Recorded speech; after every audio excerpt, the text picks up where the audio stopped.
Class 8 का second chapter पढ़ते हैं जिसका नाम है एक चर वाला रैखिक समीकरण। ठीक है, इसको स्टार्ट करने से पहले इसके हम जो मेन जो कॉन्सेप्ट है वो पढ़ लेते हैं। सबसे पहले कहते हैं बीजीय व्यंजक किसको कहते हैं। तो यानी कि जो भी हमारा नंबर जो चर और अचर के साथ में है उसे बीजीय व्यंजक कहते हैं। ठीक है, जैसे कि 5x हो गया, 2x - 3 हो गया, 3x + 5 हो गया, 2xy + 5 हो गया, ये हो गया हमारे बीजीय व्यंजक।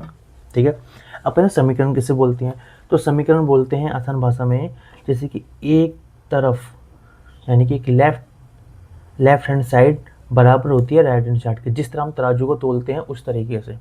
ठीक है, इसमें यानी कि एक तरफ हम वैल्यू रखते हैं और दूसरी तरफ वैल्यू, अगर दोनों का हम देखते हैं तो दोनों बराबर होनी चाहिए, दोनों पक्ष हमारे बराबर होने चाहिए, दोनों पद हमारे बराबर होने चाहिए।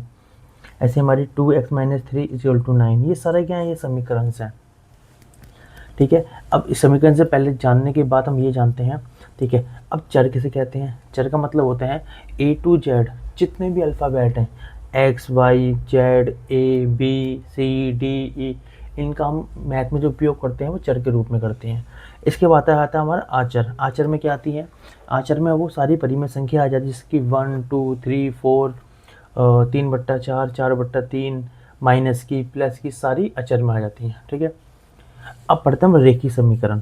ठीक है, अब रेखीय समीकरण किसको कहते हैं, जिसमें हमारी चर की घात क्या होनी चाहिए, 1 होनी चाहिए, 1 से ऊपर नहीं होनी चाहिए, उसे बोलते हैं हम रेखिक समीकरण। जैसे कि ये आपके कॉन्सेप्ट हो गए, 5x हो गया, 5x। ठीक है, इसकी अधिकतम घात कितनी है, 1 है। ठीक है, और इसी तरीके से 5x हो गया, इसमें भी अधिकतम घात कितनी है आपकी, 1 है। 2x - 3 = 9, इसमें चर की घात कितनी है, 1 है। यानी कि इसमें जो चर की घात जो हो वो x2 नहीं होनी चाहिए, x1 ही होनी चाहिए बस। ठीक है, या फिर खाली x y z ये होनी चाहिए। ठीक है, यानी कि यहाँ पर घात अधिकतम घात 1 से ऊपर नहीं होनी चाहिए, इसे बोलते हैं रेखीय समीकरण। ठीक है,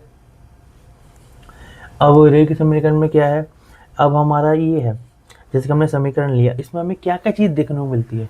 तो एक तरफ जो ये वाला पद है इसको हम बोलते हैं बाया पक्ष। ठीक है, यानी कि बाया पक्ष यानी कि लेफ्ट हैंड साइड। ठीक है, और एक जस्ट इसके बराबर में इसको बोलते हैं समानता, यानी कि ये दोनों पदों को बराबर करने का काम करता है, इसको बोलते हैं दाया पक्ष। ठीक है, ये आप जान ही गए, 49 क्या है, अचर पद है।